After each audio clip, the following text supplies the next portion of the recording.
Telugu film తర్వాత ఎన్ని movies అన్నా రానియండి, పెద్ద మూవీ మటుకి ఇవాళ తెలుగు ఫిలిం ఇండస్ట్రీని పైకి లేపేసిందండి.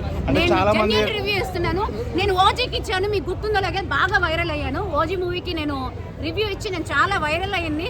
అలాగే మొన్న మళ్ళీ నేను కళ్యాణ్ గారు అప్పుడు కూడా నేను రివ్యూ ఇచ్చి మొన్న 2 days బ్యాక్ వైరల్ అయ్యాను. ఈ రోజు నేను చెప్తున్నా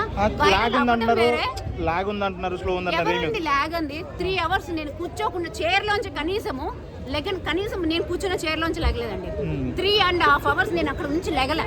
నెగిటివ్ ఎందుకు స్ప్రెడ్ చేస్తారు? నెగిటివ్ అంటే పేటీఎం బ్యాచ్ అండి, పేటీఎం బ్యాచ్ నెగిటివ్ స్ప్రెడ్ చేస్తారు.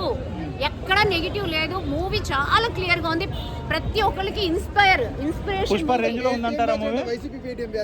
ఏ బ్యాచ్ అయినా ఇప్పుడు కొత్తగా పేటీఎం బ్యాచ్ చాలా వచ్చాయి కదా, ఒక్కటే అని చెప్పను, నేనైతే పేర్లు చెప్పను, కానీ పేటీఎం బ్యాచ్ లో పుట్టే కొత్తగా మళ్ళీ పుష్పని తీసుకురాకండి ప్లీజ్ దయచేసి. అప్పుడు కూడా నన్ను పుష్పలో లాగారు, నేను చాలా ఫీల్ అయ్యాను. ఎందుకంటే పుష్పకి నేను చెప్పిన ఓజీకి కూడా కంపేర్ చేయండి.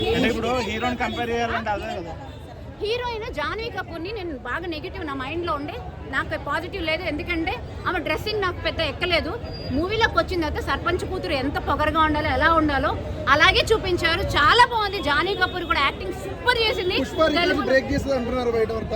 ఇప్పుడు నేను చెప్పనండి, నేను ఓజీకి చాలా మంచి రివ్యూ ఇచ్చాను. పెద్ద ఫ్యాన్ నేను పవన్ కళ్యాణ్ గారికి, అలాగే వాళ్ళ కొడుకు కూడా పెద్ద ఫ్యాన్. అంటే మీరు ఒకసారి ఆలోచించండి, తెలుగు ఫిలిం ఇండస్ట్రీలో మళ్ళీ ఇవాళ అది చెప్పుకోదగ్గ నేషనల్ అవార్డు విన్నింగ్ మూవీ లాగా ఉండిపోయే